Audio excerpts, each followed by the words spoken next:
Ce matin, dès l'aube, l'armée populaire de libération reprend possession de la colonie britannique. À l'appel du comité de quartier, les riverains sont tombés du lit pour venir acclamer les nouveaux maîtres du territoire. Des militaires à la tête remplie de leur mission, laver l'affront infligé par les Britanniques lors des guerres de l'opium au XIXe siècle. Après 150 ans de contrôle colonial sur Hong Kong, je voulais voir les soldats arriver, leur souhaiter la bienvenue et admirer la puissance de leur armée. D'autres Hongkongais se sont émus de voir surgir ces blindés, rappelant ceux de la répression du mouvement de Tiananmen en 1989. Mais ce contingent de 4500 hommes ne touchera pas aux questions de sécurité publique. Il vient simplement affirmer le changement de souveraineté sur Hong Kong, de la façon la plus voyante, sur terre comme en mer, pour montrer que le jour J, tant attendu par Pékin, est enfin arrivé. À l'état-major du régiment du Prince de Galles, les Hongkongais découvrent une relève de la garde d'un nouveau style. La population toute est chez moi ici. 99% c'est chez moi. C'est mieux comme ça. Personne ne peut l'ignorer, ce 1er juillet, Hong Kong n'est plus ce qu'elle était. But now we come to a period that I call the battle for identity. Lies my grandma told me. Yeah, superstitious devices. Lies my grandma told me. What? Urban mythological rules of bubble mice. Yeah. Salut les kids et bienvenue dans En attendant Godard, saison 13, épisode 3. Cette semaine, émission Extrême-Orient, rage et fin des illusions. On s'arrache vers HK, la rétrocédée et les îles indonésiennes pour oublier nos pointeurs à l'intérieur. Car on est pressé, pressurisé, la vie va vite où qu'on habite. Il faudrait foncer pour subsister et faire partie du corps d'élite, mais nous, ça nous fait chier la bite. Et oui, vous êtes bien dans En attendant Godard, l'émission de cinéma qu'elle est mieux que les autres. Et donc, au programme ce soir, nous allons partir vers l'Extrême-Orient, Hong Kong et les îles indonésiennes. Donc, car nous allons parler de deux sorties en DVD et Blu-ray chez Spectrum Film. Nous allons commencer par la ressortie de Full Alert de Ringo Lam, son film de 1997. Et ensuite, nous parlerons de Marlina, la tueuse en 4 actes de Mouli Surya, film de 2017, donc également édité par Spectrum Film. Et pour parler de ce jeu, programme autour de cette table, il y a bien évidemment la fine fleur de la critique du Grand Ouest, il y a le Dr Erwan. Bonsoir docteur. Bonsoir. Il y a carrément Fleuret. Bonsoir Thibaut. Salut Thomas, salut à tous. Il y a Justine. Bonsoir Justine. Et à la mise en son de cette émission, bien évidemment, il y a Valentin. Bonsoir Valentin. Bonsoir. Voilà, donc c'était les forces en présence, quelques agendas rapides, il n'y a vraiment pas grand chose du tout qui sort en ce moment à Rennes. Hein. Donc si quand même demain sort le nouveau film de Gaspard Noé qui est un moyen métrage qui s'appelle Lux Eterna, qui devrait normalement passer à l'Arvor dans les semaines à venir en double programme avec la ressortie montée dans l'ordre chronologique de Irréversible. Donc normalement, il devrait organiser une séance autour de ça, une séance rigolote, hein, visiblement, je pense, c'est plein de bonne humeur. Sinon, il y a un film de Christian Petzold, un film allemand avec Paul Haber qui s'appelle Ondine. Ça a l'air marrant aussi. Oui, ça a l'air marrant. Pour moi, Ondine, c'est un film de Neil Jordan avec Colin Farrell. Non, j'imagine que c'est une adaptation du roman, Ondine. Ah. Le roman de je ne sais plus qui du tout. Et Ondine à quelle heure? Voilà, il y a un très bon sketch des proches là-dessus. M'étonne même pas. Sinon, il y a le nouveau film de Marc Fitoussi avec Karine Viard et Benjamin Biolay qui s'appelle Les Apparences. Un film Télérama. Un film Télérama, probablement, oui. Et sinon, pour Thibaut, hein, comme il est papa depuis un peu moins d'un an, un film qui s'appelle Bout de chou avec avec Carole Bouquet, Gérard Darmon et la revenante Clémentine Célarié. Un film Télé 7 jours. Un film Télé 7 jours, voilà. Un film Télé Z même. Télé Z, ouais. Voilà, c'est à peu près tout ce qui sort. Sinon, qu'est-ce que c'est? Ah aussi, à l'Arvor jeudi qui vient, jeudi de la semaine prochaine, pardon, le 8 mai, nous en reparlerons. Il y a Once Upon a Time in the West à 20h15, donc le film de Sergio Leone dans le cadre des rendez-vous de Clair Obscur. Voilà, c'est à peu près ça. C'est quand ça? C'est jeudi de la semaine prochaine. D'accord, jeudi en 8. Jeudi en 8 exactement, et ce sera le jeudi 8. D'accord. Et sinon, donc, ce vendredi au Gaumont, pour les petits et les grands, donc le cinéma Gaumont à Rennes, le 25 repasse Jurassic Park de Steven Spielberg. Voilà, dans le cadre de ces rendez-vous. Il était une fois ou je ne sais quoi, ces films de patrimoine. En gros, pour il y le a 30 Gaumont. ans. Voilà, exactement. Oui, maintenant, 30 ans, maintenant, c'est du patrimoine. Erwan. Tu fais partie du patrimoine. Ouais. Un film première. Je prends la poussière. Oui, un film Jeanne Le Gallic. Voilà, exactement. Jeanne, si tu nous écoutes. Et sinon, non, en agenda local, jeudi, donc au bistrot Le Mille Potes chez Patrice Evero, donc boulevard de la Liberté. Proposé par l'association, les copains de l'association 87 mm. Il y a ce film pour les petits et pour les grands également, ce chef-d'œuvre séminal de Marc Lester, de film d'action bien bourrin des années 80, j'ai nommé le sur-chef-d'œuvre Commando.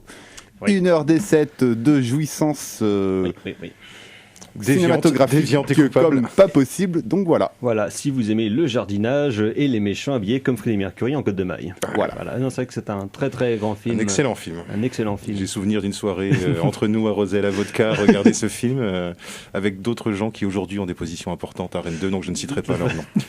Oui, c'est vrai, exactement. Et en parlant de Rennes 2, il y a la réouverture du Ciné-Tambour demain soir. Ah, demain soir déjà, oui. Avec un film de Manuel de Oliveira, dont j'ai oublié le nom, d'1h10, et Le Géant de Fer. De Brad Bird. Voilà. Superbe. Voilà. Deux salles, deux ambiances. Exactement. Donc une séance pour les vieux et les petits. On va passer à la section critique de cette émission et donc on va aller vers l'impéninsule hongkongaise. Nous allons remonter de 23 ans en arrière à l'époque de la rétrocession de Hong Kong à la Chine. Et donc pour ça, une petite chanson de circonstance pour chanter les louanges du parti chinois.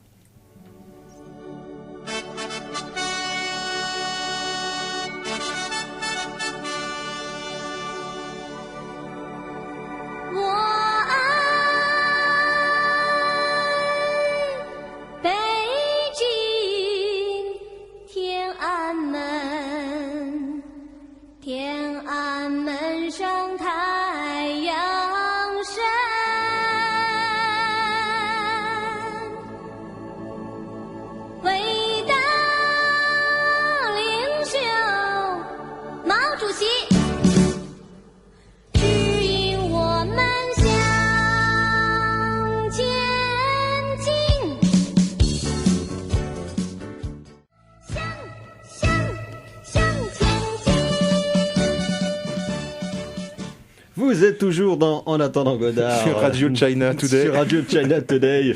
Donc c'était I Love Beijing Tiananmen, disponible sur le jeu vidéo Hong Kong 97 qui était sorti peu avant la rétrocession donc et qui reprenait cette chanson pour se foutre de la gueule en l'occurrence du parti chinois parce que c'était un jeu vidéo un peu critique sur la situation qui allait advenir de Hong Kong donc après le 1er juillet 1997 qui marquait la fin de 150 ans de domination anglaise sur la péninsule hongkongaise.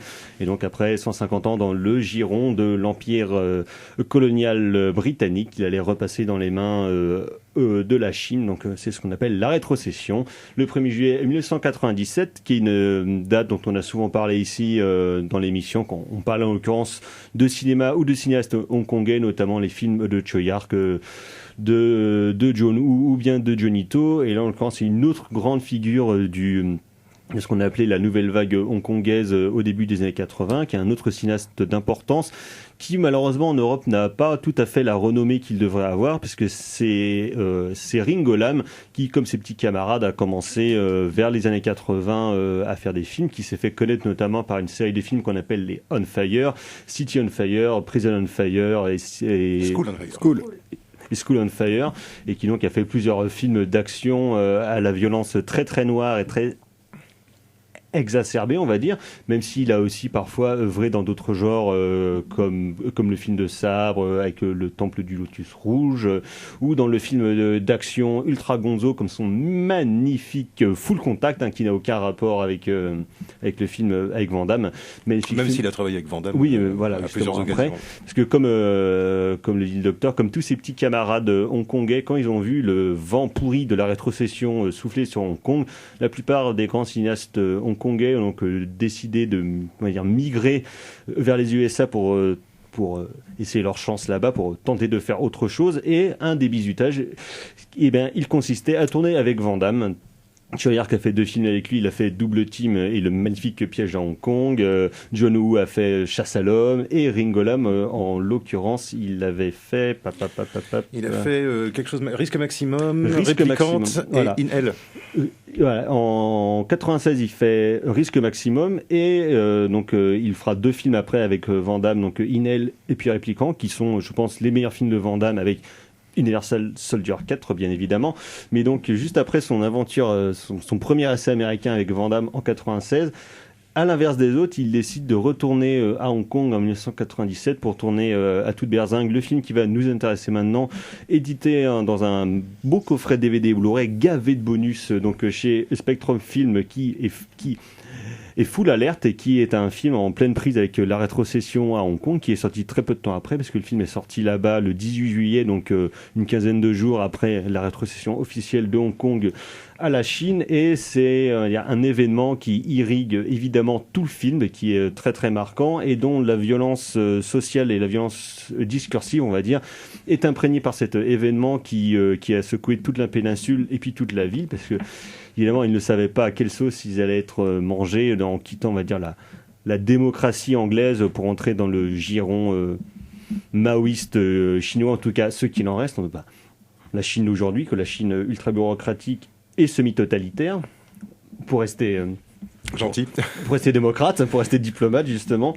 Et donc, de quoi que ça cause ? Eh bien, c'est un pitch relativement classique sur un inspecteur qui fait la police et un criminel qui crimine. En l'occurrence, c'est Lo Ching-wan qui joue l'inspecteur Pao, qui un jour arrête un méchant qui s'appelle McQuan, qui est joué par Francis NG, et en fait, en arrêtant cet homme-là qui a tué un architecte, il se dit que c'est un peu trop facile et que ça cache quelque chose de beaucoup plus gros, en l'occurrence un énorme braquage, mais où et quand, on ne sait pas.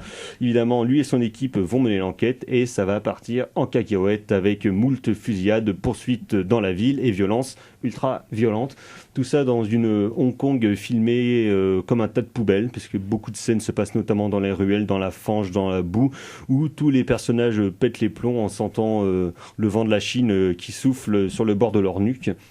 Et donc de ces personnages qui sont tous des borderline, Ringo Lam, comme dans tous ces films, en profite pour dresser un portrait à la fois de Hong Kong et de personnages qui sont en totale perte de repère dans un environnement qu'ils pensaient maîtriser, et que finalement ils se rendent compte que cet environnement leur échappe de plus en plus.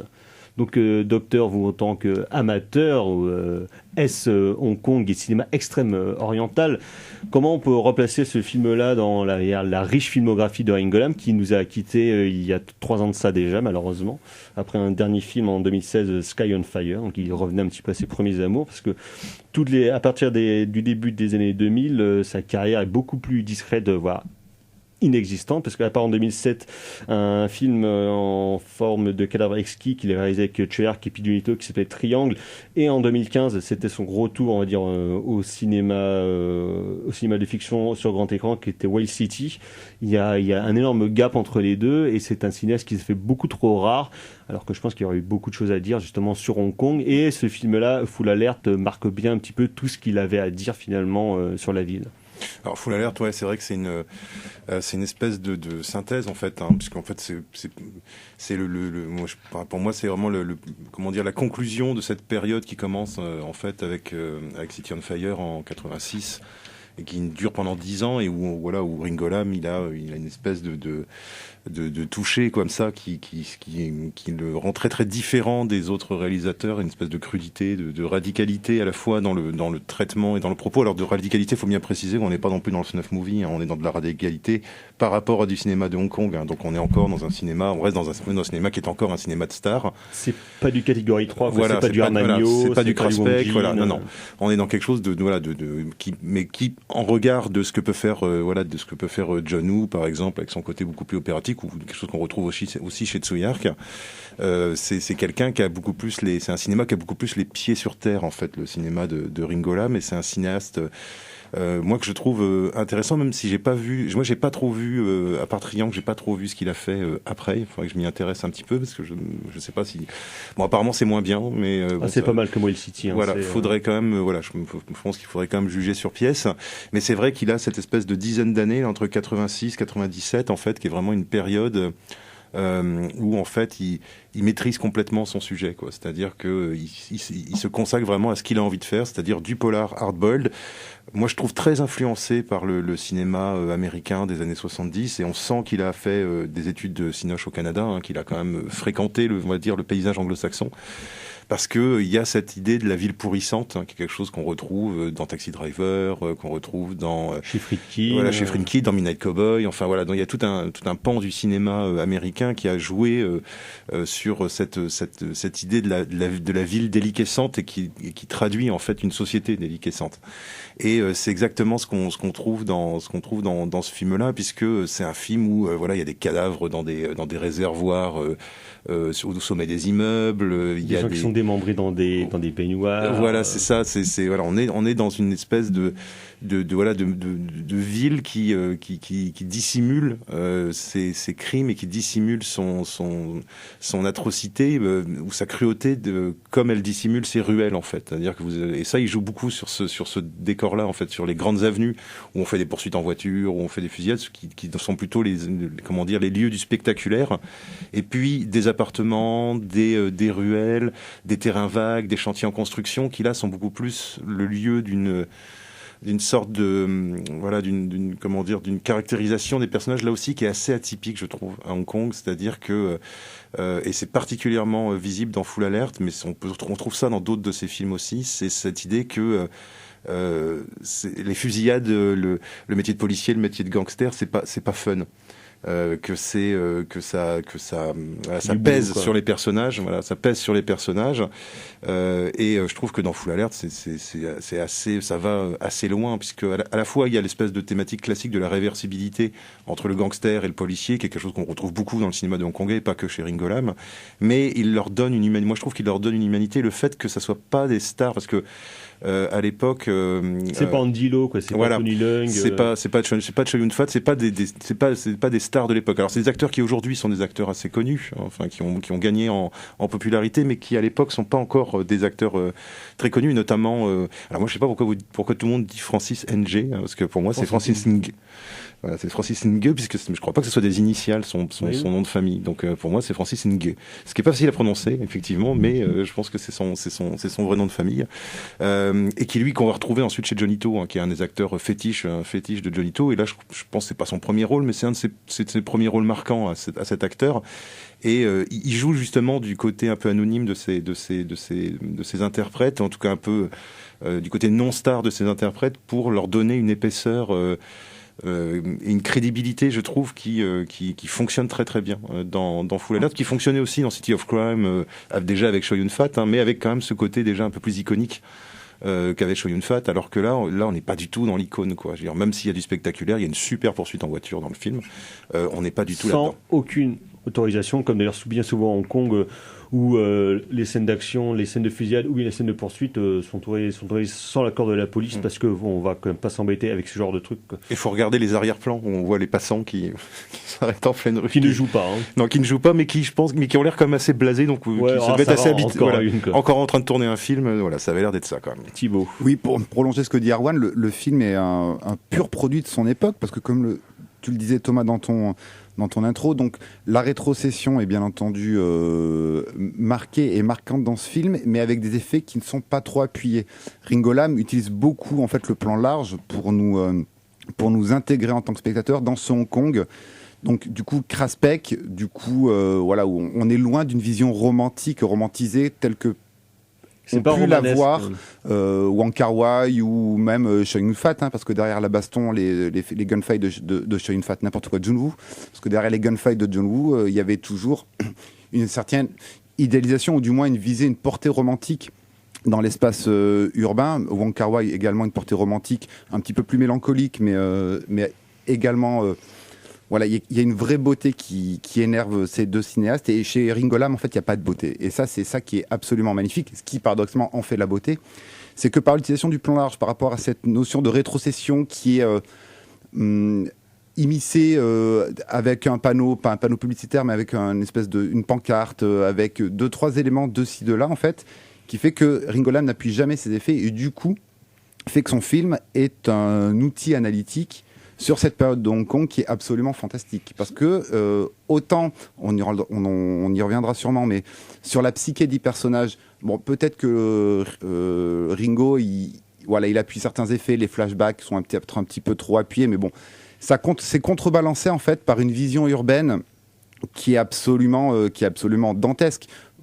Tuyard, que peut-être dans l'Enfer des Armes, l'Enfer des Armes est vraiment un truc hyper radical, mais il se rapproche un petit peu de cette vision-là. Et là, c'est assez incroyable. Derrière ce polar, tu l'as dit Thomas, d'une facture assez simple, je veux dire, avec un scénar très classique, tout ce qu'il y a rien de nouveau, on va dire, sous le soleil extrême-oriental, mais il arrive en fait à rendre ce film d'apparence simple extrêmement puissant par une gestion de l'espace qui est absolument merveilleuse. Surtout que sur le thème de la rétrocession, ça revient dans quelques dialogues de personnages, notamment quand le personnage de l'inspecteur Pao parle avec un de ses supérieurs, ils disent vraiment que la rétrocession arrive et ce à quoi ils aspirent, faut arrêter de foutre le sbeul dans la ville, en gros, parce qu'ils veulent la paix. Avec le retour de Hong Kong dans la Chine, ça va être la paix, ça va être une paix possible qui va arriver parce que les colons anglais partent et donc finalement faut adopter d'autres manières de faire maintenant qui seraient d'arrêter d'aller pourchasser des criminels en bagnole dans la rue en foutant le sbeul comme des malades quoi. Et donc c'est vraiment un truc qui les hante aussi où tu sens qu'ils ont une certaine méthode, une manière de faire qui est comme assez musclée et que finalement ils vont peut-être devoir abandonner pour passer à autre chose, alors que Ringo Lam sait très bien que de toute façon ça va pas se passer comme ça et que ça sera limite pire quand ils vont revenir dans le géant de la Chine. Mais il y a quelque chose de melvillien, moi je trouve justement chez ces personnages, notamment dans la scène de braquage. Melville qui est quand même la grosse obsession des cinémas. Et cette idée que les deux, ce qui les rapproche, c'est que ce sont des professionnels. L'un est un professionnel de l'ordre et l'autre est un professionnel du crime. Et ça, je trouve que c'est le côté méthodique, la manière dont il perce le coffre, dont il rentre dans la chambre forte dans la dernière partie du film et tout. Moi, j'ai retrouvé un petit peu des choses qu'il y a dans Le Cercle Rouge ou des films comme ça. Mais il y a quand même ce truc, moi, je trouve très hongkongais, qui est que voilà, effectivement, les sentiments des personnages, les personnages sont toujours des personnages à fleur de peau. Il n'y a pas cette espèce de froideur qu'il y avait chez Melville. Au contraire, je trouve quelque chose de beaucoup plus chaleureux, même si c'est pas très marrant, mais il y a quelque chose de beaucoup plus chaleureux chez les personnages. Plus humain, quoi, finalement. Justine. Oui, alors moi, je suis plutôt d'accord avec ce que vous venez de dire. Néanmoins, je suis beaucoup moins enthousiaste que vous, dans le sens où je pense que la vraie force du film, comme vous l'avez tous les trois soulevé, c'est la représentation de l'espace, qui est pour moi genre d'une habileté folle, je reviendrai pas là-dessus, mais je trouve qu'elle est vraiment, cette force-là est contrebalancée par la relation criminel-policier que j'ai trouvée pas très intéressante. Je l'ai trouvée fade, je l'ai trouvée peu solide, et je pense que c'est peut-être dû au fait que j'ai vu Cure de Kurosawa il y a pas si longtemps que ça, donc bon là un film japonais. Kiyoshi Kurosawa. Oui, de Kiyoshi Kurosawa qui est sorti la même année que Full Alert, dans laquelle, qui est pareil, une relation policier-criminel extrêmement intense, extrêmement liée, avec une méthode, tout ça. Et là j'ai trouvé que c'était pas si bien amené que ça, et j'avais parfois l'impression d'être face à un feuilleton. J'arrive pas vraiment à expliquer pourquoi, mais je sentais rien de palpable. Et je suis pas vraiment d'accord quand tu dis qu'il y a quelque chose de chaleureux. Là, au contraire, j'ai quand même quelque chose de froid qui m'arrive. Et j'arrive pas à avoir les clés de cette relation-là. Je sais pas s'ils se tiennent par l'ultra-violence, s'ils se tiennent par une méthode, s'ils se tiennent parce que c'est simplement la relation de quelqu'un qui poursuit une autre personne. Et j'étais un petit peu démunie face à ça. Néanmoins, il y a quand même... tu parlais de la scène de course-poursuite qui est assez folle. Je la trouve, pour le coup, vraiment, vraiment bien fichue. Mais voilà, je suis restée un peu en surface du film. Et j'aurais aimé quelque chose de peut-être plus radical et moins flyy comme ça, peut-être un peu moins... Pour te répondre, en fait, ça c'est une interprétation personnelle, hein, mais à mon avis, le cinéma de Hong Kong a une caractéristique, qui repose sur des codes, et notamment des codes narratifs qui jouent sur l'idée de la répétition. C'est-à-dire que Ringo Lam, il n'a pas du tout la prétention de faire un film c'est pas du tout un film indépendant. C'est un film commercial. Voilà, c'est un pur film commercial, un full alert.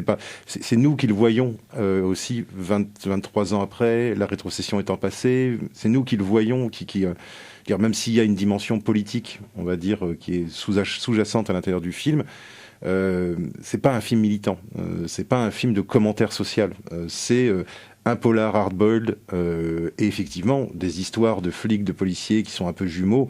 Enfin, il y en a des centaines à Hong Kong. C'est pas du tout une forme narrative qui est originale. Et moi, je suis tout à fait d'accord avec toi là-dessus. La forme narrative est pas du tout originale. Mais moi, c'est ce que j'aime justement dans le cinéma de Hong Kong, c'est que le cinéma de Hong Kong ne s'embarrasse pas de la question de l'originalité scénaristique. Ce qui va être original, c'est la forme. C'est pas le fond. Et je comprends tout à fait que tu aies pu être, on va dire, déçu, en tout cas que tu sois resté un petit peu en marge par rapport à ça, parce qu'effectivement, il y a des clichés. Il y a des clichés dans ce film-là. Il y a des archétypes. Et puis alors c'est vrai que les personnages ces personnages de policiers, de criminels qui sont qui pèsent des culpabilités, des choses comme ça. Bon, ça pareil, c'est quelque chose qui a été extrêmement travaillé par le cinéma policier, pas que à Hong Kong d'ailleurs. Et je peux tout à fait comprendre, moi, qu'on reste un petit peu en dehors de ça. Mais c'est encore une fois, je reviens sur ce que j'ai dit tout à l'heure, c'est-à-dire que Ringo Lam, à mon avis, il faut, et peut-être que c'est un défaut, hein, mais moi je le vois aussi en relation avec les autres cinéastes et avec les autres films de la même époque.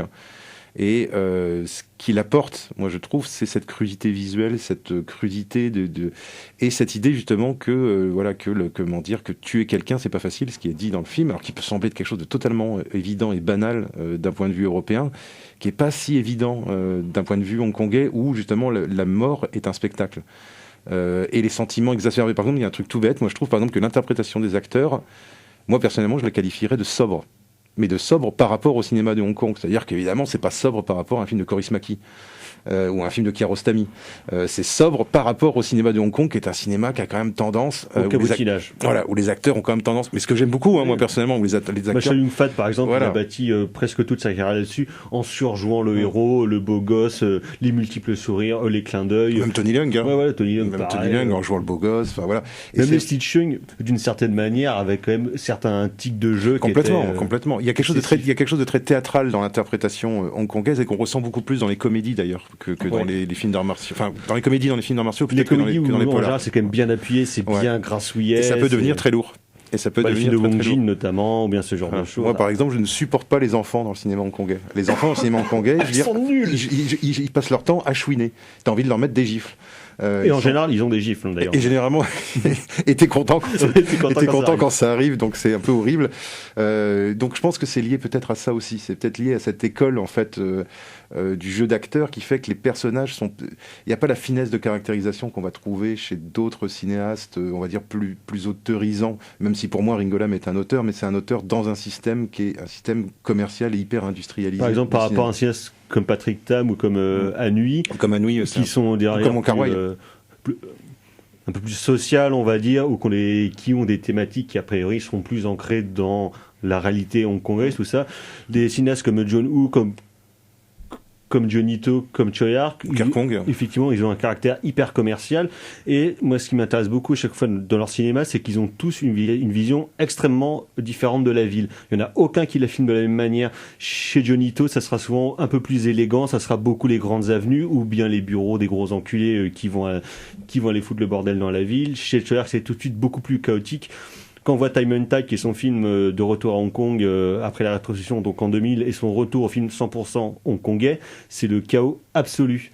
Mais c'est pas le même genre de chaos dans son organisation que ce que fait Ringo Lam dans ses On Fire ou bien en Full Alert. C'est vraiment des choses qui sont extrêmement intéressantes. Pourtant, ils ont tous vécu là pendant 30 ans, mais ils ont une vision extrêmement différente de la ville.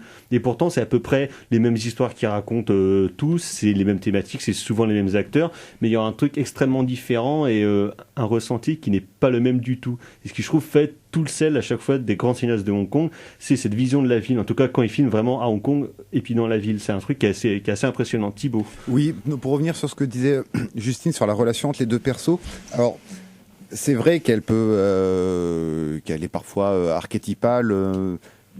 Dans le hit de Michael Mann, par exemple, c'est beaucoup plus travaillé, qui est sorti 2 ans avant, il me semble, en 95. Et pourtant, moi, je trouve qu'il y a des choses assez clichés dans le hit. Oui, bien entendu. Aussi. Mais c'est peut-être beaucoup plus travaillé. Mais à mon c'est pas travaillé de la même manière. Oui, mais il y a un plan en fait qui sauve cette relation, ou du moins cette ambivalence, ou du moins ce côté double face. Alors sans trop spoiler, hein, mais c'est un plan final avec le policier et avec le reflet du gyrophare en fait, bleu rouge, qui se reflète en fait sur sa figure et qui montre très très bien l'ambivalence. Alors c'est peut-être un petit peu littéral, mais je trouve que à ce moment-là, j'ai vraiment scotché. J'ai trouvé que la photo à ce moment était magnifique à ce moment-là, et je me suis dit tiens voilà, ça c'est le plan qui résume un petit peu toute la relation, et du coup tous les archétypes ou les stéréotypes par rapport à cette relation en fait se sont effacés. Rien qu'avec ce plan-là. Donc je lui dis que déjà, Ringo Lam, il avait fait son taf. Et après, il y a une autre chose qui est intéressante, c'est la puissance de l'outil de l'écran, en fait, qui est dans le film. C'est-à-dire que les enquêteurs, en fait, enquêtent via des écrans. Et ça donne toute l'importance de la vidéosurveillance et compagnie. Et quand tu regardes maintenant, donc du coup, post-rétrocession 2020, ce qui se passe avec les manifestants hongkongais, comment ils ont été, on va dire, travaillés par la Chine, on va dire ça comme ça. Donc le film prend une résonance, une caisse de résonance assez hallucinante, et a peut-être 25 ans d'avance par rapport à ce qui se passe actuellement et sur la puissance de la vidéosurveillance. Surtout en plus, ce qui était intéressant à Hong Kong là, durant les manifs de l'année dernière, c'est comment est-ce que les Hongkongais ont réussi à déjouer les différents systèmes de surveillance, justement, avec des lasers, avec tout ça. C'est une méthode de la guerre urbaine qui est impressionnante. Magique, et s'il y a un cinéaste hongkongais actuel qui arrive à s'emparer de tout ça, enfin s'il arrive à faire un film déjà sur un truc comme ça, je pense que ça pourrait être passionnant, parce que c'est vraiment à la fois des nouvelles méthodes de surveillance et puis de manipulation de la masse, et des nouvelles méthodes de résistance contre ça. C'est rigolo, c'est que si en fait on ajoute les différents grands cinéastes hongkongais, tu te rends compte que là, t'as Ringo Lam, t'as l'écran, chez Wong Kar-wai, t'as l'horloge, et en fait, du coup, tous ces cinéastes-là, en fait, font comme une espèce de plusieurs codes sur un même arc, en fait, et c'est assez fascinant, en fait, de retravailler tout ce cinéma hongkongais, on va dire 80 jusqu'à 97, et de retravailler tout ça, en fait, et de faire une espèce, pas de best-of ou de gloubi-boulga, mais de voir un petit peu, par des éléments extrêmement précis, en fait, comment ils arrivent à cerner, à peindre en fait cette péninsule qui est toute petite, mais qui je suis désolé, mais c'est pas une péninsule, c'est un archipel. Un archipel, pardon. Ouais, désolé d'être chiant. Oui, notion bourgeoise de la géographie, une fois de plus. Vous comment savez en fait on arrive à peindre ça, en fait. Comment ces cinéastes ont réussi à peindre ce territoire, voilà. Ce territoire de manière quasi exhaustive, et ça reste assez fascinant. Enfin, c'est toute une cinématographie qui reste absolument fascinant, au-delà du traitement de la violence. Surtout que sur les films hongkongais autour de 97, on va dire à partir de 92-93, beaucoup de films des cinéastes retravaillent comme cette vision de la fin des illusions sur Hong Kong, et sur ce que ça a pu représenter dans l'histoire coloniale de manière générale, on va dire, et c'est beaucoup sur la fin des illusions. Et même quand Wong Kar-wai fait en 97 Happy Together, il sait que de toute façon, quand HK va retourner en Chine, c'est un film qu'il ne pourra plus jamais faire.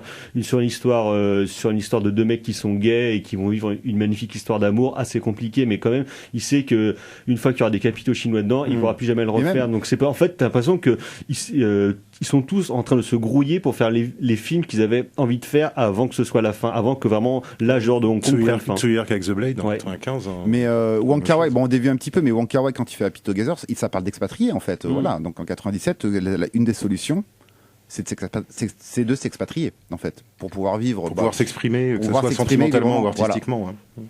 Donc voilà, c'est fascinant. Et il y avait un film d'ailleurs dont on avait parlé l'année dernière, un documentaire qui s'appelle Where Are You Going, qui justement revenait sur 20 ans de rétrocession et sur ce que était devenu chez les mêmes. Un très beau documentaire qu'on vous recommande aussi, qui est aussi donc disponible chez Spectrum Film, qui donc là sort Full Alert, comme je disais, dans une édition gavée de bonus avec commentaire audio de Ringo Lam qui était dispo, je crois, sur le Zone 1 ricain. Il y a Julien Cévéon qui vient parler du film pendant une demi-heure. Il y a Moïsaki et Dupuis de Capture Mac qui font un petit podcast dessus aussi. Il y a vraiment un gros contenu 100%, enfin presque 100% français justement là-dessus, qui est vraiment très intéressant parce que ça parle à la fois de la carrière de Ringo Lam et ça remet ce film-là en perspective dans sa carrière et dans le cinéma hongkongais. Et puis il faut même réévaluer même les films qu'il a fait avec Jean-Claude. Hein. Ouais, Les réplicantes, c'est très bien. Enfin, elle moi, aussi, j'aime c'est bien, chouette, hein. franchement, c'est... mais encore une fois, faut aimer. Mais encore, c'est la même chose, c'est-à-dire qu'en fait, faut aimer. Enfin, faut passer la case Jean-Claude, quoi. C'est-à-dire que si on se dit, mais Jean-Claude Van Damme, c'est pas un acteur, c'est un mauvais acteur, tu peux regarder n'importe quel film réalisé par un Hongkongais, tu trouveras ça pas bien.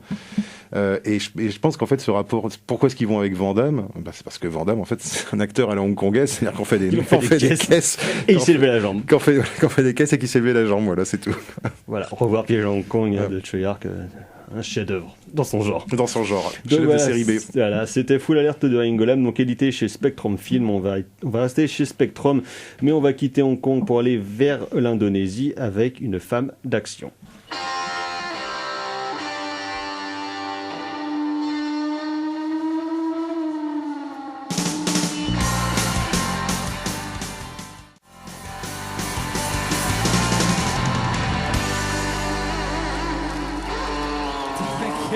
Vous êtes toujours dans En attendant Godard sur Syllab et c'était Echo and the Bunnymen avec Action Woman, daté d'un live de 1985 et de fans. L'un des meilleurs groupes du monde. Absolument, merveilleux. Merci Thibaut. Pour une fois qui appuie mes recommandations musicales. Pour une fois que tu passes pour une merde. Oh, ça va, ça va. La chanson d'avant, perso.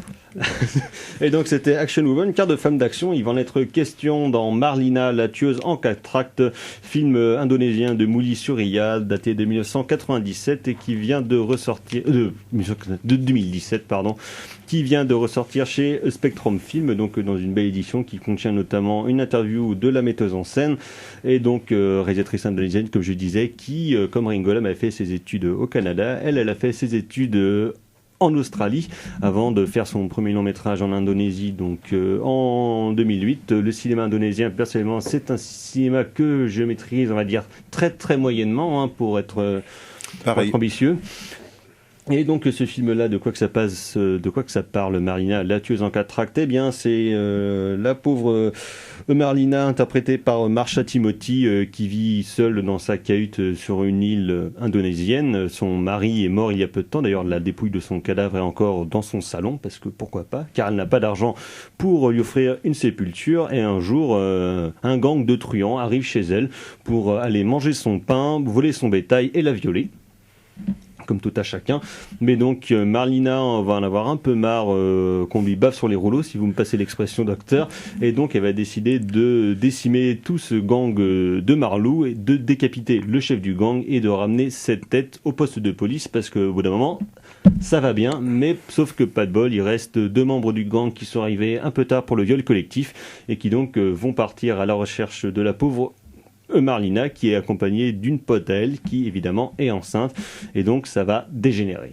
Alors dit comme ça pourrait être un film d'action survolté, ce qui appartiendrait au sous-genre du Rape and Revenge, comme le magnifique I Spit on Your Grave par exemple, alors que non, en termes de mise en scène, on va être totalement à l'opposé des films craspect, crapoteux et volontiers complaisants qui parsèment ce sous-genre merveilleux du Rape and Revenge. Là, en l'occurrence, on va plus partir en termes de mise en scène du côté du western, ce qui fait que donc d'après la jaquette du DVD a fait dire à la critique européenne et anglo-saxonne de manière générale qu'on avait affaire à un genre de western saté, donc qui est un plat indonésien pour faire référence évidemment au western choucroute, au western spaghetti. Donc profil des critiques qui ont un esprit moyennement développé quand il s'agit de caractériser les films des autres continents, on va dire. Mais donc effectivement, ça s'apparente bien au western, à la fois en termes de décorum, en termes de format et en termes de musique, parce qu'on retrouve un cinémascope absolument sublime, de grands espaces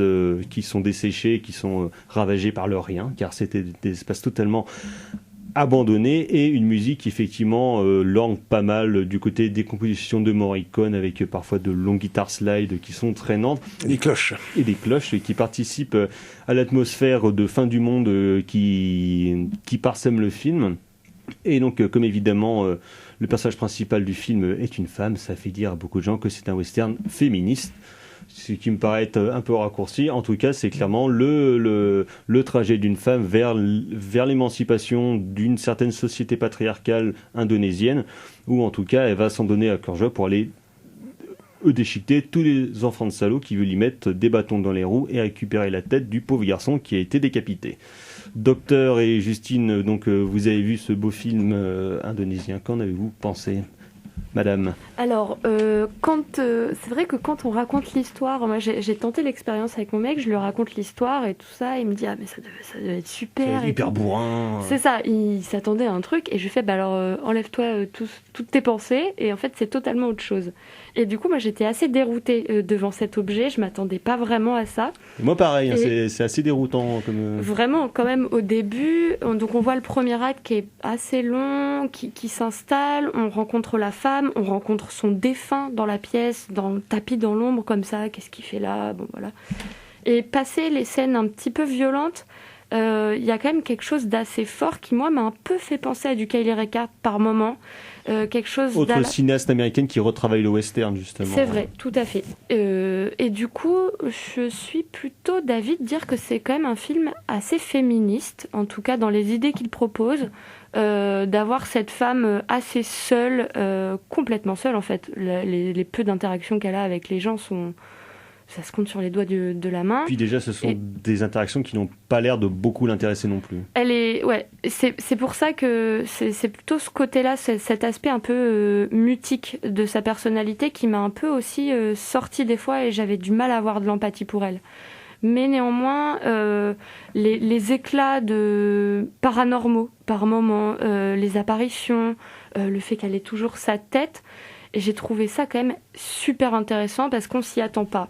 Et du coup, voilà, il y a tout cet effet de surprise qui englobe un peu le film, mais néanmoins, ça reste un objet assez contemplatif, une mise en scène assez épurée, encore une fois, quelque chose de très léché. Les plans sont évidemment magnifiques. La lumière est très belle. La lumière est absolument incroyable. La musique, évidemment, qui ponctue comme ça.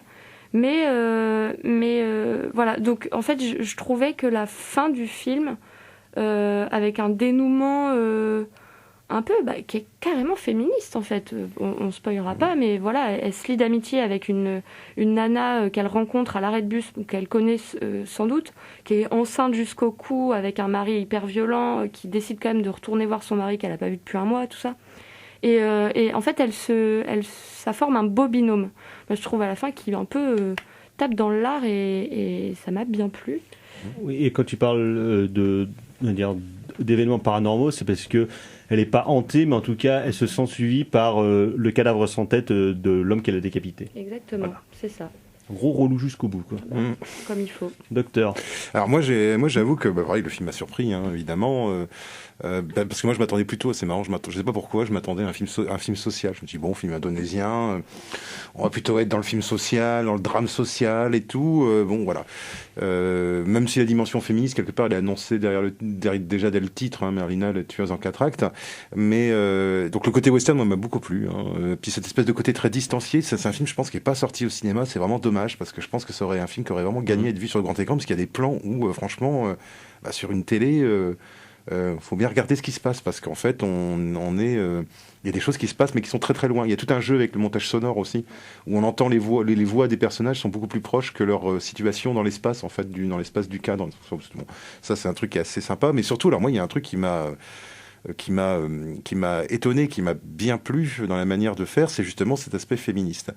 C'est-à-dire que moi, il y a la scène d'ouverture où il y a ce mec qui arrive chez cette nana qui lui dit ben voilà, on va venir te voler, on va venir bouffer et puis on va te violer. Voilà. Et en fait, et là pour moi, en une scène, ça pose ce que c'est que le patriarcat en Indonésie, c'est-à-dire un pays où les mecs ont même pas à se cacher.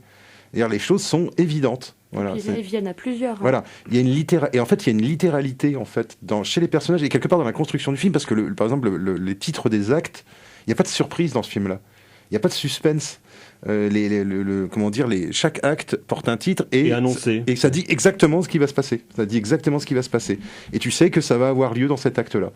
Mais justement c'est pas ça qu'à mon avis qui intéresse la réalisatrice. À mon avis c'est vraiment justement cette espèce de cette dimension féministe dans le sens pétroleuse, quoi. C'est-à-dire que faut pas trop faire chier les femmes indonésiennes, quoi, à l'évidence dans ce film-là, parce que sinon elles sortent la machette et ça part en cacahuète. Et c'est ça le truc que moi qui m'a beaucoup étonné, c'est la bêtise masculine. Comment est-ce qu'elle est représentée dans ce film? Ah, c'est des bœufs. C'est des bœufs, et surtout c'est des mecs qui se cachent jamais. C'est des mecs qui pensent, ils sont tellement sûrs de leur bon droit, ils sont tellement sûrs de leur supériorité, de leur domination, qu'il n'y a pas une seconde où ils pensent que la fille va se venger ou que la fille va se rebeller contre ce qui lui arrive. Et nous, par contre, nous spectateurs, assez rapidement, on comprend qu'il faut pas la lui faire à l'envers, je dirais à Marlena, quoi, que bon voilà, tu la cherches, bah tu la trouves, quoi. Et effectivement, quoi, je dirais, et du coup, ça donne un côté à moitié absurde en fait à ce film, c'est-à-dire avec des personnages masculins qui sont d'une confondante bêtise parce que ils vivent dans une société où la domination masculine est tellement une habitude finalement culturelle qu'ils prennent même pas la peine de ritualiser ou ou comment dire je sais pas moi, de cacher en fait leur pulsion de viol ou leur pulsion de vol, puisque finalement ça se rejoint en fait à l'intérieur du film. Et moi j'ai trouvé ça assez rafraîchissant comme manière de voir les choses, c'est-à-dire qu'à la fois j'ai eu mon film de vengeance. Et moi, j'aime bien les films de vengeance, pas spécialement des Rape and Revenge. Je suis pas forcément un amateur immense de Rape and Revenge, mais c'est un peu fatigant. Mais j'aime bien les films. J'aime bien les films où il y a des gens j'aime bien les westerns avec des gens qui se vengent. Voilà, j'aime bien les westerns quand il y a quelqu'un qui subit une injustice. Et en fait, le fait de subir cette injustice, ça va lui faire péter les plombs et il va aller jusqu'au bout de manière très radicale dans le rétablissement de la justice. Et ce qui se passe sans trop griller la fin du film, ce qui se passe avec le personnage de la femme enceinte, ça j'ai trouvé ça vachement bien aussi, parce qu'il y a une espèce d'union sacrée en fait qui se crée entre ces deux femmes. Contre la domination masculine, mais qui se fait pas avec des discours, qui se fait pas avec du militantisme associatif, qui se fait en liquidant les gens directement. Et il y a une radicalité, moi je trouve assez forte, alors que c'est très très calme comme film encore. Ouais, complètement, mais c'est vraiment la personnalité, en fait, l'aura de Marlena qui est assez discrète quand même. Elle est, comme je le dis, c'est quelqu'un de mutique, elle a pas beaucoup d'expression faciale non plus, elle est très... Complètement, alors moi ça m'a un peu rebuté, dans la réserve. Vraiment mono-expression, alors quand j'ai affaire à un acteur ou une actrice que je connais pas, c'est assez difficile pour moi. C'est Bresson. Oui, mais quand elle sourit, par contre, ça marque. Il y a un plan notamment c'est ça, c'est très beau, je trouve, avec les hommes derrière elle. Enfin, faut pas dire ce qui se passe, mais il y a un plan où elle jouit de sa rébellion, et je trouve que c'est un très très beau plan. Ouais, mais c'est comment le binôme se fait, en fait, un peu au fil du film, et comment la personnalité de Marlena, son mutisme, en fait, irrigue un peu Novi, je crois que c'est ça, la femme enceinte, et comment, en fait, elle aussi, elle en vient à vouloir se venger, quoi. Et c'est assez jouissif. Il y a tout un truc de répétition des scènes, de répétition des trajets, de répétition des attitudes des personnages. Répétition de l'histoire. Voilà. Elle rencontre une gamine, Marlena a perdu son enfant, et elle rencontre une gamine qui a le même âge, qui s'appelle pareil que son fils, tout ça, et du coup il y a tout un jeu de revenir à ce qui s'est passé, et en même temps de rétablir un ordre quand même, un ordre des choses, quoi. Et moi j'avoue que et puis bon, alors visuellement moi je trouve que les intérieurs sont filmés comme des tableaux hollandais du 17e. Enfin il y a un côté presque Vermeer avec des lumières qui viennent super franches comme ça, qui passent par des fenêtres sur la droite, sur la gauche. Il y a des noirs très noirs, et dès qu'on est en extérieur, c'est grave du western. Et ça, moi, c'est un truc qui m'a épaté, et à chaque fois je me dis ça, c'est comment est-ce que le western, qui est peut-être j'en discutais avec Erwan, le grand timonier, avec le grand timonier Flocklet au téléphone cet après-midi, et voilà, et je lui disais, moi quelque chose qui m'épate énormément, c'est à quel point le western est un genre qui est hyper national, au sens où il est hyper américain, et comment pourtant c'est sans doute l'un des genres, ou peut-être voire même le genre le plus universel de l'histoire du cinéma. Et ça, c'est un paradoxe, le paradoxe du western, moi, qui me surprend toujours, c'est-à-dire que si tu as les paysages qu'il faut, si tu filmes comme il faut, si tu as la musique qu'il faut, t'as un western. Si tu as le mutisme justement des héroïnes qui est en mode presque Clint Eastwood, et moi j'ai trouvé ça, moi j'ai vraiment trouvé ça à la fois rafraîchissant et en même temps complètement cohérent avec ce qu'est le western, à mon avis. Moi, je cherche toujours à faire produire mon concept de film tourné en Bretagne, qui est le Western Queen Amman. Donc, ça serait super. Mais moi, je suis sûr que, par exemple, il y a un travail de. Bon, on n'a pas le temps d'en parler. Non, on va s'arrêter là. Mais il y a un super travail de repérage des lieux et de repérage parce qu'il y a plein de jeux avec les contre-jours. Enfin, je veux dire, à mon avis, il y a des plans qui ont dû être. Ils ont dû le tourner à une heure précise et ils ont dû faire des repérages hyper précis. Magique. Ah ouais, non, mais hyper précis parce qu'il y a des plans où on voit des contre-jours qui provoquent des petites taches de lumière et les personnages se noient à l'intérieur de ces contre-jours. Enfin, il y a un gros travail esthétique, moi, que j'ai trouvé très très élégant. Voilà, sur cette élégance, nous allons devoir nous arrêter là. Donc, c'était Marlina la tueuse en 4 actes de Moody Surya, édité par Spectrum Film. Donc, très beau film que nous vous recommandons chaudement, bien évidemment. On va passer au coup de cœur. C'est de la merde. C'est de la merde. Je voudrais que tout le monde s'imprègne. Merde. Tout le monde s'imprègne de cette C'est vraiment la plus grande merde des merdes. Des coups de cœur, docteur.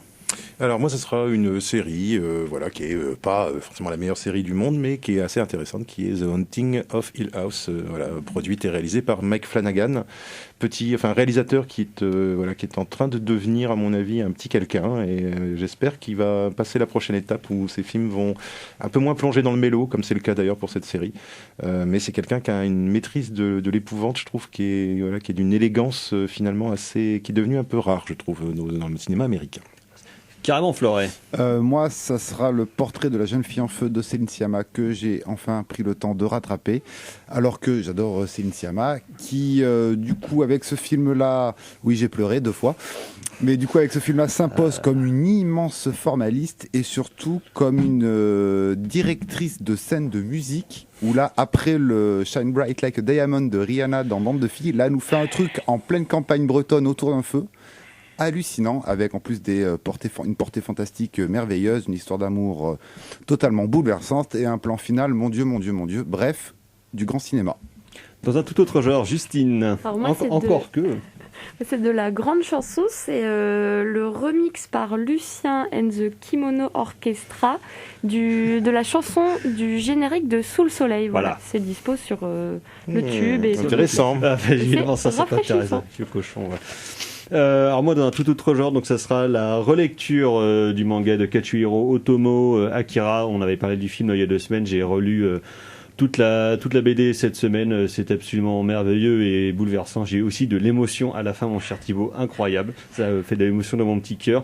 Et dans un tout autre genre, c'est un film qui s'appelle Terror Nullius Political Revenge Fable in 3 Acts, donc réalisé par Soda Jerk, qui sont 2 sœurs, Dominique et Dan Angelaro, donc film australien qui retravaille l'histoire du cinéma australien et de sa mythologie coloniale et viriliste à travers un détournement de beaucoup de films de l'après-guerre, on va dire, de Crocodile Dundee au film de Peter Weir, en passant par Mad Max et puis Wolf Creek, un film très intéressant et tout à fait intéressant, et là encore un film féministo-végétarien et antipatriarcal, absolument réjouissant, et aussi n'oublions pas que les Anglais sont des gros cons, comme d'habitude.